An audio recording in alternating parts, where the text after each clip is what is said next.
Vào đêm trước khi lên ngôi, em tôi đã lấy đi viên đá quý của tôi. Hệ thống gắn kết càng cao càng mạnh. Em tôi từ một sinh viên điện ảnh, chật vật vươn lên, trở thành người đứng đầu lớp. Tôi đã khuyên em ấy dừng lại, nhưng em ấy lại chế giễu tôi, bảo rằng dù tôi có học chăm chỉ cũng không bằng nhưng em ấy không biết.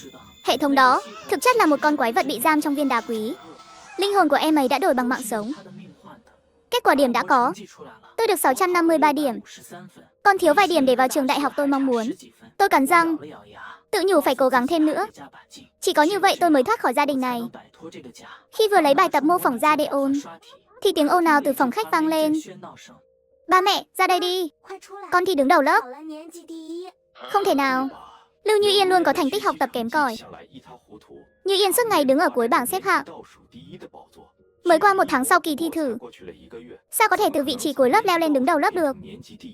Thật sự đứng đầu lớp sao? Như Yên, điểm tối đa là 750, mà con lại đạt được 732 điểm. Tôi đã biết là con sẽ làm được mà. Trước đây chắc chắn con không học chăm chỉ. Giờ thì đã hiểu chuyện. Chỉ cần học một chút là đã giỏi hơn nhiều người rồi. Cuốn sách này, Tứ Xuyên, Bắc Đại đều tùy ý con chọn. Con gái cưng, con thật tuyệt vời. Nói đi, muốn gì, bà sẽ mua cho con hết. Tôi không muốn nghe nữa. Cả gia đình họ vui vẻ nói chuyện gì nữa. Tôi điên cuồng lục lọi ngăn kéo. Tôi rõ ràng đã để nó ở đây mà. Tôi lục tung bàn học, ngăn tủ đầu giường, tất cả mọi nơi. Viên đá đó thật sự không còn nữa. Tôi đẩy mạnh cửa, lao vào hỏi Như Yên một cách nghiêm khắc. Em có lấy viên đá quý của tôi không? Viên đá nào? Tôi không hiểu anh đang nói gì. Nhanh trả lại cho tôi. Cái thứ đó không phải là thứ em có thể đụng vào. Giang Siêu, cậu có điên không vậy? Giang Siêu, anh bị sao thế? Chỉ là một viên đá quý thôi mà. Như Yên chơi một chút cũng có sao đâu. Có cần phải giận dữ như thế không? Anh không quản lý được con trai của anh sao? Nhanh trả lại cho tôi. Em dùng nó để đổi thứ kia. Nó sẽ lấy mạng của em đấy. Giang Siêu, anh học hành kiểu gì mà đầu óc hỏng hết rồi vậy? Tôi tưởng anh sao lại bất ngờ thế. Thì ra là vì ghen tị khi tôi thi tốt hơn cậu. Cũng đúng, dù anh có thức khuya làm bài, thì kết quả vẫn chỉ như vậy, điểm vẫn chẳng thay đổi. Muốn vào một trường tốt như 985 còn khó hơn nữa đấy. Nhưng chẳng phải lỗi của tôi. Lỗi là do mẹ anh. Sinh ra anh quá ngu ngốc. Lòng tôi nhỏ lên một cái. Mắt tôi nhìn chằm chằm vào ba. Nhưng ông ta lại không hề phản ứng gì trước lời của Như Yên. Ông ấy vẫn lạnh lùng bảo tôi quay vào phòng học bài. Như Yên nói cũng không sai. Học hành cũng phải dựa vào năng khiếu. Còn như con thì sao? Chỉ số ít không đủ thì phải cố gắng nhiều hơn. Được rồi, đây là do các người tự tìm đến. Viên đá này là di vật của mẹ. Nó bị lẫn trong đống đồ đạc. Vì nó đẹp, tôi lại muốn tưởng nhớ mẹ, nên đã khét một lỗ trên nó, xỏ dây và đeo lên cổ, mang theo nó như thể mẹ luôn bên cạnh tôi. Nhưng chính cái lỗ đó đã hỏng. Sau khi đeo nó một năm, tôi bắt đầu liên tục mơ ác mộng. Trong mơ, có người luôn hỏi tôi có căm ghét ba không. Mẹ tôi mới mất 3 tháng, mà ba đã cưới một người phụ nữ khác, lại còn là một người phụ nữ mang thai. Lúc đó tôi còn nhỏ, không hiểu cái gì là ác, nên không phản ứng gì. Nhưng sau 2 năm, tôi bắt đầu vào ban ngày, cũng nghe thấy tiếng người nói chuyện bên tai. Cậu có muốn tôi giúp cậu không? Cậu hãy nghe lời tôi. Sau này đừng gặp cô bé đó nữa. Có muốn để cô ta giành mất đồ ăn không? Tôi nhớ lại ánh mắt dịu dàng của ba nhìn cô em. Lòng tôi dâng lên những suy nghĩ xấu xa. Tôi vừa định trả lời, nhớ mẹ, viên ngọc Phật Quan Âm của mẹ. Bất chợt, nó rơi từ bàn học xuống, vỡ tan, năm này qua năm khác. Sự đối xử tàn nhẫn của mẹ kế, sự lạnh nhạt của cha, sự chế nhạo của em gái. Có người luôn ở bên tôi, cố gắng khơi dậy sự ác độc trong lòng tôi. Nhưng tôi lại thường xuyên nhớ về viên ngọc Quan Âm đã vỡ. Một lần cũng không trả lời. Cho đến khi lên lớp 12, tôi lại thấy người đó trong giấc mơ. Anh ta mặc một bộ đồ trắng, gương mặt không mơ hồ, nhưng lại rất rõ ràng đứng ngay trước mặt tôi. Dù anh cố gắng thế nào, thành tích của anh chỉ mãi ở mức trung bình thấp. Đó là giới hạn của năng khiếu. Có muốn liên kết với một siêu năng lực không? Vậy dù anh có chơi game cả ngày, cũng có thể đảm bảo luôn đứng nhất lớp. Mặc dù anh ta đã thay đổi hình dạng, vẫn muốn lôi kéo tôi như xưa, nhưng tôi biết, anh ta chính là con quái vật từ nhỏ vẫn luôn đi theo tôi. Trên đời này không có cái gì là miễn phí. Những điểm số đó liệu có phải là phải đổi bằng mạng sống của tôi không? Để tôi suy nghĩ thêm đã. Nếu cậu lấy mạng tôi, cậu được gì? Liệu cậu có thể trở thành tôi không? Tôi đã đoán ra ý định của cậu. Cậu tức giận, lao về phía tôi với bộ mặt hung dữ. May mắn là vì lâu nay tôi đã bị cậu quấy rầy. Tôi đã đến chùa cầu xin rất nhiều bức tượng Phật, nhưng bức tượng Phật đã ngăn cậu lại. Khi tỉnh dậy, tôi phát hiện viên đá trên ngực tôi đã được bao quanh bởi rất nhiều bức tượng Phật. Từ đó, tôi chắc chắn rằng cậu ta đang cư ngụ trong viên đá này. Tôi đã giấu viên đá đi, nhưng cậu ta vẫn không ngừng cố gắng quyến rũ tôi. Một đêm, tôi cuối cùng đã hét lên, cậu có phiền không? Tôi không muốn kết nối với bạn. Tôi sẽ tự dựa vào sức lực của mình để vào được trường đại học tốt. Ngày hôm đó, tôi thực sự có nghe thấy một tiếng động nhẹ ngoài cửa.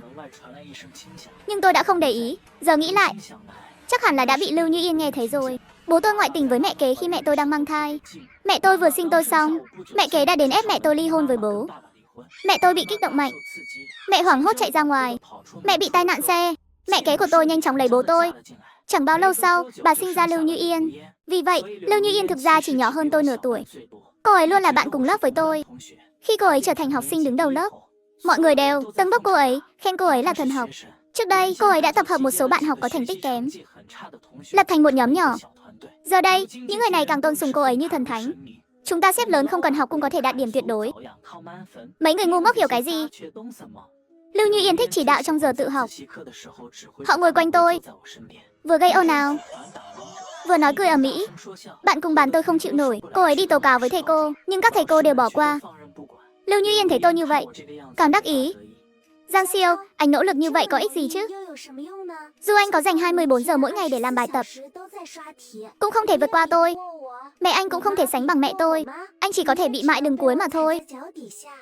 Tôi siết chặt nắm đấm, muốn đấm vào mặt cậu ta. Nhưng vô tình tôi nhìn thấy phía sau cổ cậu ta có một sợi dây đỏ, đang gần chạm đến đỉnh đầu rồi. Tôi giật mình, lỡ miệng nói, Lưu Như Yên, em gần đây có cảm thấy cơ thể có gì khác thường không? Lưu Như Yên sững sờ khi nghe thấy vậy. Sau đó không biết cậu ta nghĩ gì, lại hiện ra nụ cười chế nhạo. Cô ta lấy viên đá ra, lắc lắc nó trong tay, lại sắp nói mấy lời linh tinh về việc đổi mạng lấy điểm đúng không? Anh muốn lừa tôi à? Anh sợ hãi không dám kết nối với hệ thống. Còn tôi thì đã kết nối rồi. Giờ anh muốn hối hận cũng muộn rồi. Anh chỉ có thể nhìn tôi trở thành thủ khoa tỉnh, vào được Đại học Thanh Hoa và Bắc Kinh.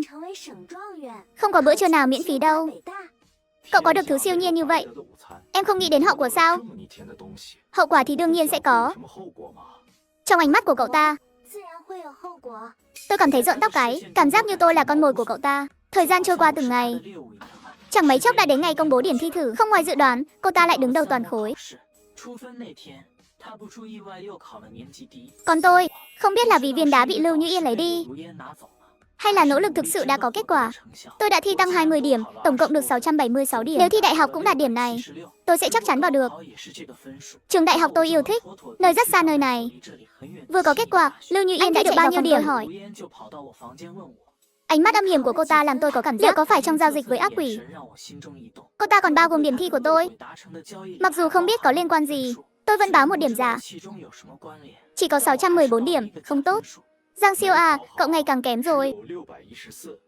Tiểu Siêu à, đừng áp lực quá lớn.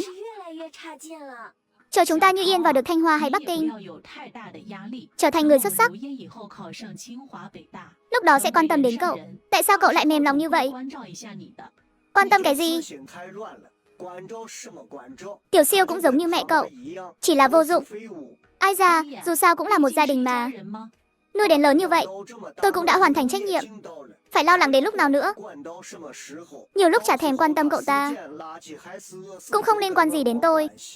Nói xong, bố và mẹ kế dẫn Lưu Như Yên ra ngoài ăn mừng.